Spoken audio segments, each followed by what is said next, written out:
Business Alchemy is about transforming business. And I'm going to talk to you about 7 principles underlying Business Alchemy, underlying all the work that I do. The first principle is the principle of simplicity.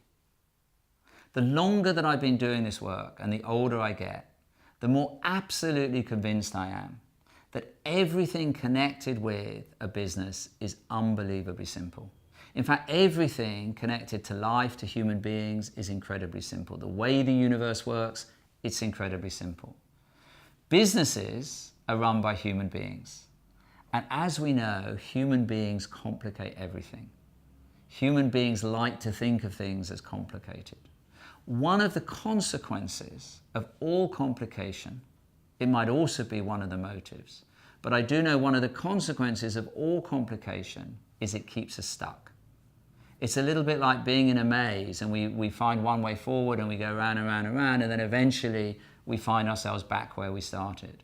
Most of our lives, most of our business lives involve this frenetic activity, and we often end up where we started. Why do I place such an important emphasis on simplicity? Because in the simplicity, there is an immense amount of clarity. And in that clarity, it's a new pathway opens up. And I see this happening every day of my week with different businesses, large, small, medium. The clarity creates the new pathway. Sometimes this feels magical, but a lot of the time it's incredibly ordinary. It's about coming back to the principle of simplicity. The second principle is the principle of flow. The analogy that I use for all businesses is that a business is like a river. When a river is flowing freely, it's incredibly vibrant, very healthy, huge vitality, and it creates a little ecosystem where everything is interdependent. This is a really important word for me. Most human beings, most businesses oscillate between dependency and independence. Interdependence is where everything is working in harmony, internally and externally with all stakeholders. Going back to the analogy of a river, if a river gets blocked, very quickly it stagnates and it gets smelly. It's the same with a business. If a business gets blocked, and all businesses have areas that are blocked, it begins to stagnate and it begins to get smelly. All of my work is about clearing blocks. That's what I do. That's what Business Alchemy is about. It's clearing what's getting in the way of the natural flow of the business. The third principle is seeing the business as a living, breathing organism. Every business is an entity. And for me, a business has a mind, a heart, a gut, and a soul. We operate in a very mind-dominated culture. The business community is mind-dominated. It reveres analytical, logical, rational thinking. There's nothing wrong with that. But even in the most rational, analytic communities, the scientific community, very often the greatest breakthroughs come when teams of scientists have spent months or years working on their pet project. They hit a brick wall, they're exhausted, they sit back, and there's an Archimedes moment, a moment of intuition, a moment that's non-rational. So what I do when I talk to a business, I often go into a business and ask a team of executives, what is the heartbeat of this business? And curiously, nobody's ever asked that. What is the heart of the business? And encourage executives to think about gut instinct. Every successful businessman or woman has great gut instinct. They might not call it that, but they've relied upon that time and time again. We want to create businesses where gut instinct is valued, there's room for it. And then finally, every business for me has a soul. If we don't like the word soul, I use the word essence. So I look at the essence, the soul of the business, and again create an alignment with that. The fourth principle is the principle of shadow. It's what I call shadow. Shadow is the blocks. It's what gets in the way of your purpose, of your dreams for the business, what gets in the way of your intention, your financial plan, your marketing plan. And the shadow comes in many shapes and forms.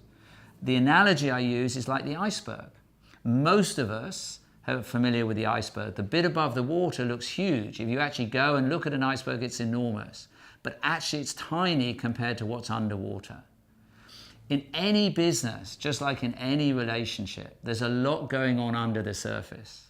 So my work, most businesses, most executives spend their lives looking at what's going on above the surface, creating financial plans, marketing plans, looking at key clients. I'm looking at what's going on under the surface of this business. What's going on between the chief executive, the chairman, what's going on in the board of directors. Some of the blocks, some of the obvious blocks are conflict, greed, jealousy, envy, all of these things are going on. But there's other fundamental ways in which a business is undermining its own stated intention.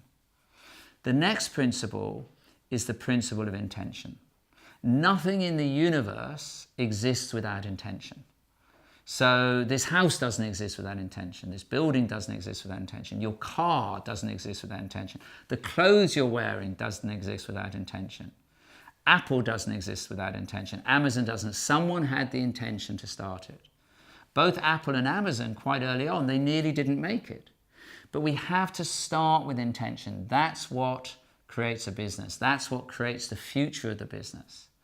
With intention contains the seed of everything, all the dreams that business wants to fulfill.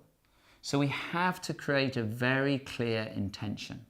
Once we've created it, we have to give it enough water and enough sunlight to allow it to grow. It's like a seed. You plant a seed under the ground, it knows what it is to become the rose, or to become the acorn knows what it is to become the oak tree. So I work a lot with businesses in setting and clarifying the intention. And whether you have it or not, that's what you create, whatever your intention is. The next principle is alignment.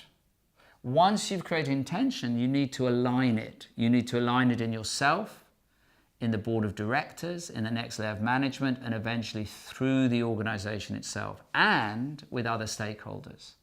And we need to look at how we do that, because once you create an intention, it's amazing how many different parts of the organization can be undermining that. It's no different, we know. Some people create an intention to lose 2 stone in weight, but they never do.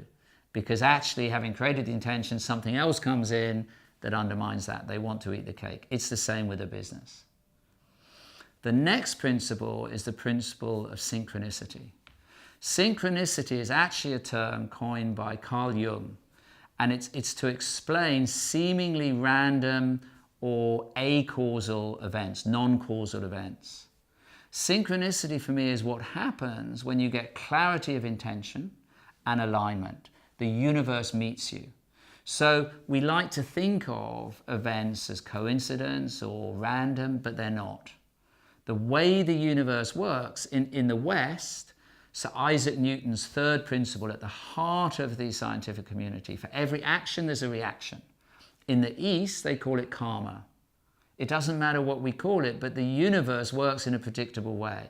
Once you create the intention and the alignment, synchronicity occurs. The universe meets you. So alchemy is really what happens when you begin to work on these principles. When you come back to simplicity, when you create flow, when you clear what's getting in the way, when you have the right intention, when the intention is in line through all the organization, suddenly an organization flowers. This is alchemy. Sometimes it looks magical. Look at what Apple has done. Look at what Amazon has done. Essentially, business alchemy is about allowing an entity to fulfill its potential. If we got a group of businessmen and women together and we said, on a scale of 0 to 100, what potential, how much of its potential has Apple achieved today in 2017? How much potential has Amazon? It would be really interesting. Is it 50%? Is it 70%? If it's 90%, it might as well pack up and go home. But we don't know. But every business has innate potential. And business alchemy is working with these principles to enable the business to fulfill more of its potential.